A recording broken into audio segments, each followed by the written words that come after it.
ನಮಸ್ಕಾರ ಎಲ್ಲರಿಗೂ. ಬನ್ನಿ, ಇವತ್ತು ಒಂದು ಜವಳಿಕಾಯಿಂದ ನಾವು 3 ರೀತಿಯ ಪಲ್ಯಗಳನ್ನು ಹೇಗೆ ಮಾಡೋದು ಅನ್ನೋದನ್ನ ತೋರಿಸ್ತಾ ಇದ್ದೀನಿ. ತುಂಬನೇ ರುಚಿ, ಆರೋಗ್ಯಕ್ಕೂ ಸಹ ತುಂಬನೇ ಒಳ್ಳೆಯದು. ಅಷ್ಟೇ ಅಲ್ಲ, ಒಂದು ಜವಳಿಕಾಯಿಂದ 3 ರೀತಿಯ ಪಲ್ಯಗಳು ಅನ್ನಕ್ಕೆ, ರೊಟ್ಟಿ, ಚಪಾತಿ ಎಲ್ಲದಕ್ಕೂ ತುಂಬನೇ ರುಚಿಯಾದಂಥ ಪಲ್ಯಗಳನ್ನು ಹೇಗೆ ಮಾಡೋದು ಅನ್ನೋದನ್ನ ತೋರಿಸ್ತಾ ಇದ್ದೀನಿ. ಮೊದಲನೇದಾಗಿ ನಾನು ಜವಳಿಕಾಯಿಂದ ಗ್ರೇವಿಯನ್ನು ಮಾಡ್ತಾ ಇದ್ದೀನಿ. ಅದಕ್ಕೆ ನಾನು 1 kg ಜವಳಿಕಾಯಿನ ತಗೊಂಡಿದ್ದೀನಿ. 1 kg ಜವಳಿಕಾಯಿಂದ ಇವತ್ತು ನಾವು 3 ರೀತಿಯ ಪಲ್ಯಗಳನ್ನು ಮಾಡ್ಕೊಳ್ಳೋಣ. ಫಸ್ಟು ನಾವು ಜವಳಿಕಾಯಿನ ಎಲ್ಲವನ್ನೂ ಇದೇ ರೀತಿಯಲ್ಲೇ ನಾವು ಬಿಡಿಸಿ ಇಟ್ಕೋಬೇಕು. ಎಲ್ಲವನ್ನೂ ಸಹ ಬಿಡಿಸಿ ನಾವು ಇವಾಗ ರೆಡಿ ಮಾಡಿ ಇಟ್ಕೊಂಡಿದ್ದೀವಿ. ನೋಡಿ, ಎಲ್ಲವನ್ನೂ ಸಹ ನಾವು ಬಿಡಿಸಿ ರೆಡಿ ಮಾಡಿ ಇಟ್ಕೊಂಡ ಮೇಲೆ ಇವನ್ನ ತೊಳ್ಕೊಳ್ಳೋಣ. ಒಂದು ಬೇಸನಿಗೆ ನೀರು ಹಾಕಿ ಚೆನ್ನಾಗಿ ಇವನ್ನ ತೊಳ್ಕೋಬೇಕು. ಎಲ್ಲವನ್ನೂ ಸಹ ನಾನು ಒಂದೇ ಸಲ ಬಿಡಿಸಿ ಇವಾಗ ರೆಡಿ ಮಾಡಿಟ್ಕೊಂಡಿದ್ದೀನಿ 3 ರೀತಿಯ ಪಲ್ಯಗಳನ್ನು ಮಾಡೋದಕ್ಕೆ. ಇವನ್ನ ಎಲ್ಲವನ್ನೂ ಸಹ ನಾವು ತೊಳೆದು ಇವನ್ನ ಒಂದು ಸೈಡಿಗೆ ತೆಗೆದು ಇಡೋಣ. ನೋಡಿ, ಒಂದೇ ಸಲ ಬೇಕಾದರೆ ಎಲ್ಲವನ್ನೂ ಹುರ್ಕೊಂಡು 3 ರೀತಿಯ ಪಲ್ಯವನ್ನು ಮಾಡ್ಬೋದು. ಇಲ್ಲ, ನೀವು ಯಾವಾಗ ಪಲ್ಯ ಮಾಡ್ತೀರಾ ಅವಾಗ ಹುರ್ಕೊಂಡ್ರೆ ಸಾಕು. ನೋಡಿ, ಇವಾಗ ನಾನು ಮೊದಲಿಗೆ ಗ್ರೇವಿ ಮಾಡ್ತಾ ಇರೋದ್ರಿಂದ, ಜವಳಿಕಾಯಿ ಗ್ರೇವಿ ಮಾಡ್ತಾ ಇರೋದ್ರಿಂದ ನಾನು ಸ್ವಲ್ಪನೇ ಹಾಕ್ಕೊಂಡು ಹುರ್ಕೊಳ್ತಾ ಇದ್ದೀನಿ. ತುಂಬಾ ರುಚಿಯಾಗಿರುತ್ತೆ, ಟೇಸ್ಟಿಯಾಗಿರುತ್ತೆ. ನೀರಿನ ಅಂಶ ಎಲ್ಲ ಹೋಗಬೇಕು. ಪೂರ್ತಿಯಾಗಿ ನೀರಿನ ಅಂಶ ಹೋದ ಮೇಲೆ ಇದಕ್ಕೆ ನಾವು ಎಣ್ಣೆಯನ್ನು ಹಾಕಿ ಹುರಿಬೇಕು. ನೋಡಿ, ಇದನ್ನು ಪೂರ್ತಿಯಾಗಿ ನಾನು ಇವಾಗ ಹುರ್ಕೊಳ್ತಾ ಇದ್ದೀನಿ. ಹಸಿ ಹೋದರೆ ಮಾತ್ರ ರುಚಿ ಸಿಗುತ್ತೆ, ತಿನ್ನೋದಕ್ಕೂ ಚೆನ್ನಾಗಿರುತ್ತೆ. ಇಲ್ಲ ಅಂದರೆ ತಿನ್ನೋಕ್ಕೆ ಆಗಲ್ಲ, ಒಂಥರ ಲಾಳೆ ಥರ ಜಗಿಯೋದಕ್ಕೂ ಅಷ್ಟು ಚೆನ್ನಾಗಿರೋದಿಲ್ಲ. ಆದ್ದರಿಂದ ಇದನ್ನು ಹುರಿದು ಮಾಡಿದ್ರೇ ಪಲ್ಯ ತುಂಬ ಚೆನ್ನಾಗಿರುತ್ತೆ. ನೋಡಿ, ಇವಾಗ ನಾನು ಸ್ವಲ್ಪ ಎಣ್ಣೆಯನ್ನು ಸಹ ಹಾಕ್ಕೊಳ್ತಾ ಇದ್ದೀನಿ. ಎಣ್ಣೆಯನ್ನು ಸಹ ಹಾಕಿ ಈಗ ಇದನ್ನು ಹುರ್ಕೊಳ್ಳೋಣ. ಪೂರ್ತಿಯಾಗಿ ಹುರ್ಕೋಬೇಕು. ನೋಡಿ, ಇವಾಗ ಹುರಿದಿರೋದು ಸಹ ರೆಡಿಯಾಗಿದೆ. ಇದನ್ನು ಇವಾಗ ನಾವು ಒಂದು ತಟ್ಟೆಗೆ ತೆಗೆಯೋಣ. ತುಂಬ ರುಚಿ ಹಾಗೆ ಸಿಂಪಲ್ಲಾಗಿ ಮಾಡುವಂಥ ಪಲ್ಯಗಳು, ಅದರಲ್ಲೂ ಮನೆಯಲ್ಲೇ ಇರುವ ಸಾಮಗ್ರಿಗಳಿಂದ ಮಾಡುವಂಥ ಪಲ್ಯಗಳು. ನೋಡಿ, ಇವಾಗ ಇನ್ನೊಂದು ಪಾತ್ರೆಯನ್ನು ಇಟ್ಟು ಪಾತ್ರೆಗೆ ನಾನು 2 ರಿಂದ 3 ಸ್ಪೂನಷ್ಟು ಎಣ್ಣೆ ಕಾದ ಮೇಲೆ ಅದಕ್ಕೆ ನಾನು 2 ರಿಂದ 3 ಹಸಿಮೆಣಸಿನ್ಕಾಯಿ, ಬೇಕು ಜಾಸ್ತಿ ಪಲ್ಯ ಮಾಡೋರಾದರೆ ಜಾಸ್ತಿ ಹಸಿಮೆಣಸಿನ್ಕಾಯಿನ ಹಾಕೋಬೋದು. ದಪ್ಪನಾಗಿ ಹೆಚ್ಚಿರುವಂಥ ಒಂದು ಈರುಳ್ಳಿ, ಹಸಿ ಘಮ ಹೋಗೋವರೆಗೂ ಇದನ್ನು ಹುರ್ಕೊಳ್ಳೋಣ. ಆಮೇಲೆ ಇದಕ್ಕೆ ನಾವು ಹೆಚ್ಚಿಟ್ಕೊಂಡಿರುವಂಥ ಟೊಮೊಟೊ ಹಣ್ಣನ್ನು ಸಹ ಹಾಕೊಳ್ಳೋಣ. ಟೊಮೊಟೊ ಹಣ್ಣು ಸಹ ಒಂದು ಸ್ವಲ್ಪ ಮೆತ್ತಗಾಗೋವರೆಗೂ ಇದನ್ನು ಸಹ ನಾವು ಎಣ್ಣೆಯಲ್ಲೇ ಹುರಿಬೇಕು. ಸಿಂಪಲ್ಲಾಗಿ ಮಾಡುವಂಥದ್ದು ತುಂಬಾ ಟೇಸ್ಟಿಯಾಗಿರುತ್ತೆ. ಅದರಲ್ಲೂ ಒಂದು ಸ್ವಲ್ಪ ಡಿಫ್ರೆಂಟಾಗಿ ಮಾಡ್ಕೊಂಡು ತಿಂದರೆ ಇಷ್ಟಪಟ್ಟು ಸಹ ತಿಂತಾರೆ. 1 ರೊಟ್ಟಿ 2 ರೊಟ್ಟಿ ತಿನ್ನೋರು 3-4 ರೊಟ್ಟಿಯನ್ನು ಸಹ ತಿಂತಾರೆ. ಗೋಡಂಬಿ 4 ರಿಂದ 5, 1 ಸ್ಪೂನ್ ಕೊತ್ತಂಬರಿ ಕಾಳು, 1 ಸ್ಪೂನ್ ಜೀರಿಗೆ, 1 ಬೆಳ್ಳುಳ್ಳಿ ಅಸಲು ಹಾಕಿ ಇದನ್ನು ಹಸಿ ಘಮ ಹೋಗೋವರೆಗೆ ಇದನ್ನು ನಾವು ಹುರ್ಕೊಳ್ಳೋಣ. ನೋಡಿ, ಇದನ್ನು ನಾವು ಇವಾಗ ಹುರ್ಕೊಂಡಾಗಿದೆ. ಆಮೇಲೆ ಇದಕ್ಕೆ ನಾವು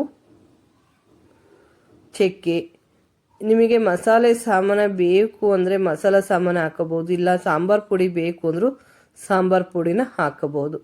ನಿಮಗೆ ಯಾವುದು ಮಸಾಲೆ ಸಾಮಾನು, ಚಕ್ಕೆ, ಏಲಕ್ಕಿ, ಲವಂಗ, ದಾಲ್ಚಿನ್ನಿ ಯಾವುದು ಬೇಕಾದರೂ ಸಹ ಹಾಕೋಬೋದು. ಸ್ವಲ್ಪ ಕಾಯಿ ತುರಿ, ಇಷ್ಟನ್ನು ಹಾಕಿ ನಾವು ಹುರ್ಕೊಳ್ಳೋಣ. ಸ್ವಲ್ಪ ಹಸಿ ಹೋದರೆ ಟೇಸ್ಟು ಸಹ ತುಂಬ ಚೆನ್ನಾಗಿರುತ್ತೆ. ಈಗ ಇದನ್ನು ಹುರ್ಕೊಂಡಾಗಿದೆ. ಈಗ ಇದನ್ನು ತಣ್ಣಗಾಗೋವರೆಗೂ ನಾವು ಬಿಡಬೇಕು. ತಣ್ಣಗಾದ ಮೇಲೆ ಇದನ್ನು ನಾವು ಒಂದು ಜಾರಿಗೆ ಹಾಕೊಳ್ಳೋಣ. ಇದು ಅಷ್ಟನ್ನು ನಾವು ಜಾರಿಗೆ ಹಾಕ್ಕೊಂಡು ಮತ್ತು ಅದೇ ಪಾತ್ರೆಯಲ್ಲೇ ನಾವು ಈಗ ಒಗ್ಗರಣೆಯನ್ನು ಹಾಕೊಳ್ಳೋಣ. ಒಗ್ಗರಣೆಗೆ ನಾವು 3 ರಿಂದ 4 ಸ್ಪೂನಷ್ಟು ಎಣ್ಣೆ ಕಾದ ಮೇಲೆ ಅದಕ್ಕೆ ನಾವು 1 ಸ್ಪೂನ್ ಸಾಸಿವೆ, ಹಾಗೆ ಸಣ್ಣದಾಗಿ ಹೆಚ್ಚಿರುವಂಥ ಈರುಳ್ಳಿ ಮತ್ತು ಕರಿಬೇವು ಸೊಪ್ಪು, ಇಷ್ಟನ್ನು ನಾವು ಹಸಿ ಘಮ ಹೋಗೋವರೆಗೂ ಇದನ್ನು ಹುರ್ಕೊಳ್ಳೋಣ. ತುಂಬಾ ಸಿಂಪಲ್ಲಾಗಿ ಮಾಡುವಂಥದ್ದು. ನೋಡಿ, ಈರುಳ್ಳಿ ಒಂದು ಸ್ವಲ್ಪ ಹಸಿ ಹಸಿ ಘಮ ಘಮ ಹೋಗೋವರೆಗೂ ಹುರ್ಕೊಂಡು ಸಣ್ಣದಾಗಿ ಹೆಚ್ಚಿರುವಂಥ ಟೊಮೊಟೊ ಹಣ್ಣು ನಾವು ಹುರಿಯೋದಕ್ಕೂ ಹಾಕಿದ್ವಿ, ಈಗ ಒಗ್ಗರಣೆಗೂ ಸಹ ಹಾಕ್ಕೊಳ್ತಾ ಇದ್ದೀವಿ. ನೋಡಿ ಹಾಕೋಬೇಕು, ತುಂಬಾ ಹುಳಿ ಆದರೂ ಸಹ ಅಷ್ಟು ರುಚಿಯಾಗಿರೋದಿಲ್ಲ. ಒಂದೊಂದೇ ಟೊಮೊಟೊ ಹಣ್ಣು ನಾನು ಹಾಕ್ಕೊಂಡಿದ್ದೀನಿ. ಈಗ ಟೊಮೊಟೊ ಹಣ್ಣು ಸಹ ಮೆತ್ತಗಾಗೋವರೆಗೂ ಇದನ್ನು ಸಹ ನಾವು ಎಣ್ಣೆಯಲ್ಲೇ ಹುರ್ಕೊಳ್ತಾ ಇದ್ದೀವಿ. ಹುರಿದಿರುವಂಥ ಜವಳಿಕಾಯಿನೂ ಸಹ ನಾವು ಒಗ್ಗರಣೆಗೆ ಹಾಕ್ಕೊಳ್ತಾ ಇದ್ದೀವಿ. ನೋಡಿ, ಜವಳಿಕಾಯಿನೂ ಸಹ ನಾವು ಹಾಕ್ಕೊಂಡು ಇವಾಗ ಹುರ್ಕೊಳ್ಳೋಣ. ತುಂಬಾ ರುಚಿ ಇರುತ್ತೆ, ಸಿಂಪಲ್ಲಾಗಿ ಮಾಡುವಂಥವು, ಬೇಗನೆ ಮಾಡುವಂಥವು. ರೊಟ್ಟಿ ಚಪಾತಿ ಜೊತೆ ತಿಂತಾ ಇದ್ದರೆ ಎಷ್ಟು ರುಚಿ ಇರುತ್ತೆ ಗೊತ್ತಾ. ಈಗ ನಾವು ರುಬ್ಬಿರುವಂಥ ಮಸಾಲೆ ಹುರಿದು ರುಬ್ಬಿರುವಂಥವನ್ನು ಸಹ ನಾವು ಹಾಕ್ಕೊಳ್ತಾ ಇದ್ದೀನಿ. ಹಾಗೆ ಇದಕ್ಕೆ ಸ್ವಲ್ಪ ನೀರನ್ನು ಸಹ ನಾವು ಸೇರಿಸ್ಕೊಳ್ಳೋಣ. ಜಾಸ್ತಿ ಬೇಡ, ಒಂದು ಅರ್ಧ ಲೋಟದಷ್ಟು ನೀರನ್ನು ಮಾತ್ರ ಹಾಕ್ಕೋಬೇಕು, ಇಲ್ಲ ಅಂದರೆ ಪೂರ್ತಿ ತಳ್ಳಗಾಗ್ಬಿಡುತ್ತೆ. ಈಗ ಇದನ್ನು ನಾವು ಮಿಕ್ಸ್ ಮಾಡ್ಕೊಳ್ಳೋಣ. ನೋಡಿ, ನೀವು ಹಸಿಮೆಣಸಿಕಾಯಿನೂ ಸಹ ಹಾಕ್ಕೊಂಡಿದ್ವಿ. ಈಗ ನಾವು ಇದಕ್ಕೆ ಬೇಕು ಖಾರ ಇನ್ನೂ ಸ್ವಲ್ಪ ಬೇಕು ಅನ್ನೋರು ಖಾರದ ಪುಡಿನ ಹಾಕೋಬೋದು, ಇಲ್ಲ ನಮಗೆ ಅಷ್ಟೇ ಸಾಕು ಅನ್ನೋರು ಬಿಡ್ಬೋದು. ಈಗ ರುಚಿಗೆ ತಕ್ಕಷ್ಟು ಉಪ್ಪು, ಈಗ ರುಬ್ಬಿರೋದನ್ನು ಸಹ ನಾವು ಹಾಕಾಗಿದೆ. ಈಗ ರುಚಿಗೆ ತಕ್ಕಷ್ಟು ಸಹ ನಾವು ಉಪ್ಪನ್ನು ಸಹ ಹಾಕೊಳ್ಳೋಣ. ಒಂದು ಅರ್ಧ ಸ್ಪೂನಷ್ಟು ನಾನು ಅರಿಶಿಣದ ಪುಡಿ, ಒಂದು ಅರ್ಧ ಸ್ಪೂನು ಖಾರದ ಪುಡಿ, ಅಚ್ಚ ಖಾರದ ಪುಡಿ, ಇಷ್ಟನ್ನು ಹಾಕಿ ನಾವಿವಾಗ ಮಿಕ್ಸ್ ಮಾಡ್ಕೊಳ್ಳೋಣ. ಇದನ್ನು ನಾವು ಒಂದು 5 ರಿಂದ 10 ನಿಮಿಷಗಳ ಕಾಲ ಮೀಡಿಯಮ್ ಉರಿಯಲ್ಲೇ ಇದನ್ನು ಬೇಯೋದಕ್ಕೆ ಬಿಡೋಣ. ಉಪ್ಪು ಖಾರ ಎಲ್ಲ ಹತ್ಬೇಕಲ್ವಾ, ಹಾಗಾಗಿ ನಾವು ಒಂದು 10 ನಿಮಿಷಗಳ ಕಾಲ ಇದನ್ನು ನಾವು ಸಣ್ಣ ಉರಿಯಲ್ಲೇ ಬೇಯೋದಕ್ಕೆ ಬಿಡೋಣ.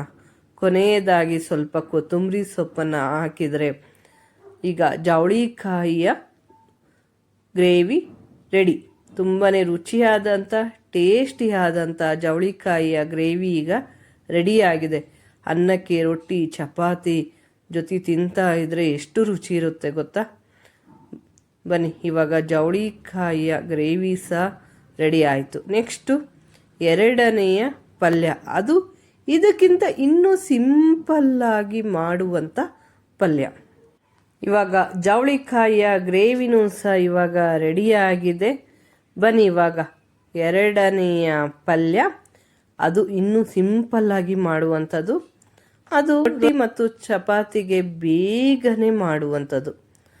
ಬನ್ನಿ ಇವಾಗ ಹೇಗೆ ಮಾಡೋದು ಅಂತ ನೋಡೋಣ. ಫಸ್ಟು ನಾವು ಜವಳಿಕಾಯಿನ ಹುರ್ಕೋಬೇಕು. ಜವಳಿಕಾಯಿ ಹುರಿದೇನೆ ಮಾಡಿದರೆ ಅಷ್ಟು ರುಚಿಯಾಗಿರೋದಿಲ್ಲ, ತಿನ್ನೋದಕ್ಕೂ ಸರಿ ಅನ್ಸೋದಿಲ್ಲ.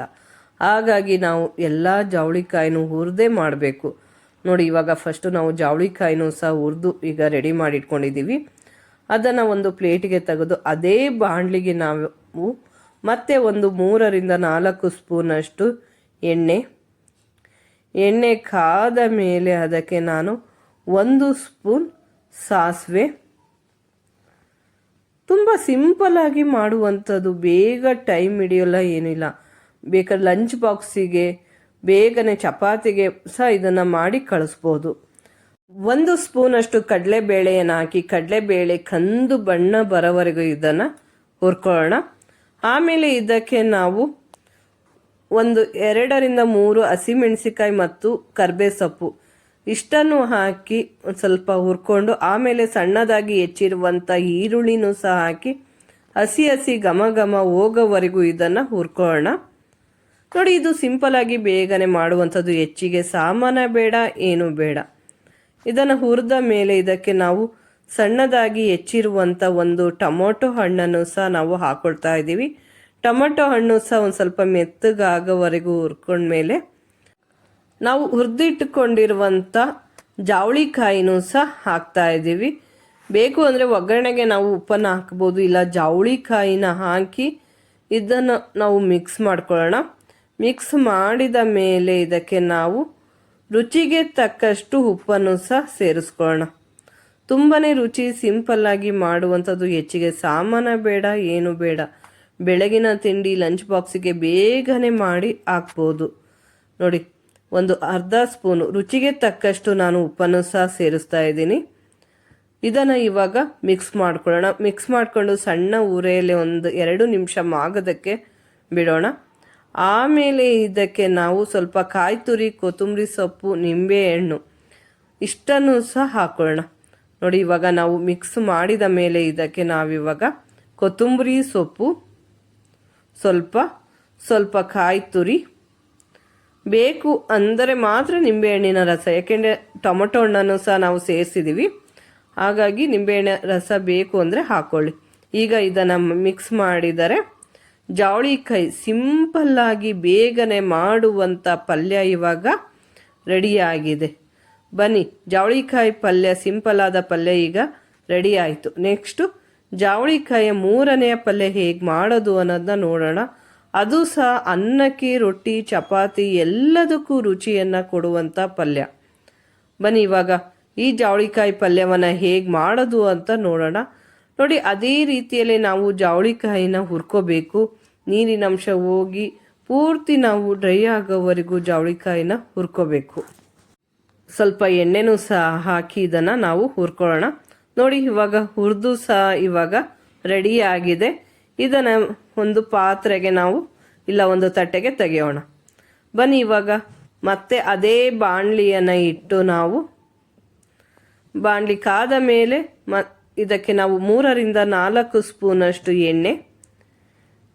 ಎಣ್ಣೆ ಕಾದ ಮೇಲೆ 1 ಸ್ಪೂನ್ ಸಾಸಿವೆ, ಇದು ಒಂದು ಸ್ವಲ್ಪ ಮಸಾಲೆ ಥರ ಮಾಡುವಂಥದ್ದು, ಹಾಗೆ ಕರ್ಬೇವು ಸೊಪ್ಪು, ಸಣ್ಣದಾಗಿ ಹೆಚ್ಚಿರುವಂಥ ಈರುಳ್ಳಿ ಇಷ್ಟನ್ನು ಹಾಕಿ ನಾವು ಹಸಿ ಘಮ ಘಮ ಹೋಗೋವರೆಗೂ ಹುರ್ಕೊಳ್ಳೋಣ. ಇದು ರೊಟ್ಟಿ, ಚಪಾತಿ, ಅನ್ನಕ್ಕೆ ಕಲಿಸ್ಕೊಂಡು ತಿಂದ್ರಂತೂ ಇನ್ನೂ ರುಚಿಯಾಗಿರುತ್ತೆ. ಆಮೇಲೆ ಇದಕ್ಕೆ ಒಂದು ಟೊಮೊಟೊ ಹಣ್ಣು, ಹೆಚ್ಚಿರುವಂಥ ಟೊಮೊಟೊ ಹಣ್ಣನ್ನು ಸಹ ಹಾಕಿ ಹುರ್ಕೊಳ್ತಾ ಇದ್ದೀವಿ. ನೋಡಿ, ಮೆತ್ತಗಾಗೋವರೆಗೂ ಹುರ್ಕೊಂಡು ನಾವು ಹುರಿದಿರುವಂಥ ಜಾವಳಿಕಾಯಿನೂ ಸಹ ಇವಾಗ ಹಾಕೊಳ್ಳೋಣ. ತುಂಬಾ ಟೇಸ್ಟ್ ಇರುತ್ತೆ, ಸಿಂಪಲ್ಲಾಗಿ. ಇದು ಸಹ ಬೇಗನೆ ಮಾಡುವಂಥದ್ದು. ರುಚಿಗೆ ತಕ್ಕಷ್ಟು ಉಪ್ಪು, ಖಾರಕ್ಕೆ ಅಚ್ಚ ಖಾರದ ಪುಡಿ, ನಿಮಗೆ ಖಾರ ಜಾಸ್ತಿ ಬೇಕು ಅನ್ನೋರು ಖಾರದ ಪುಡಿನ ಜಾಸ್ತಿನೇ ಹಾಕೋಬೋದು. ಅಚ್ಚ ಖಾರದ ಪುಡಿ, ಒಂದು ಅರ್ಧ ಸ್ಪೂನಷ್ಟು ಅರಿಶಿಣದ ಪುಡಿ, ಇಷ್ಟನ್ನು ಹಾಕಿ ನಾವಿವಾಗ ಮಿಕ್ಸ್ ಮಾಡ್ಕೊಳ್ಳೋಣ. ಈಗ ಇದನ್ನು ಮಿಕ್ಸ್ ಮಾಡಿದ ಮೇಲೆ ಇದಕ್ಕೆ ನಾವು 1 ಲೋಟದಷ್ಟು ನೀರನ್ನು ಸಹ ನಾವು ಸೇರಿಸ್ಕೊಳ್ಳೋಣ. ಇದನ್ನು ನಾವು ಒಂದು 10 ನಿಮಿಷ ಇಲ್ಲ 5 ನಿಮಿಷ ಮೆತ್ತಗೆ ಆಗೋವರೆಗೂ ಇದನ್ನು ಬೇಯಿಸ್ಕೋಬೇಕು. ಜಾವಳಿಕಾಯಿ ಒಂದು ಸ್ವಲ್ಪ ಬೇಯೋದಕ್ಕೆ ನಾವು ಬಿಡೋಣ. ಒಂದು 5 ನಿಮಿಷನಾದರೂ ನಾವು ಇದನ್ನು ಬೇಯೋದಕ್ಕೆ ಬಿಡೋಣ. ಮೀಡಿಯಮ್ ಉರಿಯಲ್ಲೇ, ಉಪ್ಪು ಖಾರ ಎಲ್ಲ ಹತ್ತಬೇಕಲ್ವಾ, ಹಾಗಾಗಿ ಇದನ್ನು ಬೇಯೋದಕ್ಕೆ ಬಿಡ್ತಾ ಇದ್ದೀವಿ. ಇದಕ್ಕೆ ಹುಣಸೆ ಹಣ್ಣಿನ ರಸ, ಟೊಮೊಟೊ ಹಣ್ಣು ಸಹ ಹಾಕಿದ್ವಿ, ಹಾಗಾಗಿ ಹುಣಸೆ ಹಣ್ಣಿನ ರಸವನ್ನು ನೋಡಿ ಹಾಕೊಳ್ಳೋಣ. ಇವಾಗ ಬೆಂದ ಮೇಲೆ ಒಂದು 5 ನಿಮಿಷ ಆಗಿದೆ. ಈಗ ಜಾವಳಿಕಾಯಿ ಸಹ ಬೆಂದಾಗಿದೆ. ಇದಕ್ಕೆ ಈಗ ನಾವು ಸ್ವಲ್ಪ ಕಾಯಿ ತುರಿ, ಕೊತ್ತಂಬರಿ ಸೊಪ್ಪು ಇಷ್ಟನ್ನು ಹಾಕಿ ಇವಾಗ ನಾವು ಮಿಕ್ಸ್ ಮಾಡ್ಕೊಳ್ಳೋಣ. ಇದನ್ನು ನಾವು ಇವಾಗ ಮಿಕ್ಸ್ ಮಾಡ್ಕೊಳ್ತಾ ಇದ್ದೀವಿ. ಸಿಂಪಲ್ಲಾಗಿ ಬೇಗನೆ ಮಾಡುವಂಥದ್ದು. ಇದನ್ನು ಮೀಡಿಯಮ್ ಉರಿಯಲ್ಲೇ ನಾವು ಒಂದು ಸ್ವಲ್ಪ ಬೇಯಿಸ್ಕೊಳ್ಳೋಣ. ಉಪ್ಪು ಖಾರ ಹುಳಿ ಎಲ್ಲ ಹಾಕಿದ್ದೀವಲ್ಲ, ಹಾಗಾಗಿ ಇದನ್ನು ಒಂದು 2ರಿಂದ 3 ನಿಮಿಷನಾದರೂ ಇದನ್ನು ನಾವು ಬೇಯಿಸ್ಕೊಳ್ಳೋಣ. ಸಿಂಪಲ್ ಟೇಸ್ಟಿಯಾದಂತಹ ಜಾವಳಿಕಾಯಿಯ ಪಲ್ಯನೂ ಸಹ ಇವಾಗ ರೆಡಿಯಾಗಿದೆ. ನೋಡಿ, 3 ರೀತಿಯ ಜಾವಳಿಕಾಯಿ ಪಲ್ಯಗಳು ಸಹ ಇವಾಗ ರೆಡಿ. ಹಾಗೆ ನಮ್ಮ ಚಾನಲನ್ನು ಯಾರು ಸಬ್ಸ್ಕ್ರೈಬ್ ಮಾಡಿಲ್ಲೋ ಸಬ್ಸ್ಕ್ರೈಬ್ ಮಾಡಿ, ಇಷ್ಟವಾದರೆ ಲೈಕ್ ಕೊಡಿ, ಕಮೆಂಟ್ ಮಾಡಿ. ಹಾಗೆ ಇನ್ನೂ ಅನೇಕ ರೆಸಿಪಿಗಳಿಗಾಗಿ ನಮ್ಮ ಚಾನಲನ್ನು ಸಬ್ಸ್ಕ್ರೈಬ್ ಮಾಡಿ. ನೋಡಿ, ನಮ್ಮ ಜಾವಳಿಕಾಯಿ 3 ರೀತಿಯ ಪಲ್ಯಗಳು ಸಹ ಇವಾಗ ರೆಡಿಯಾಗಿದೆ.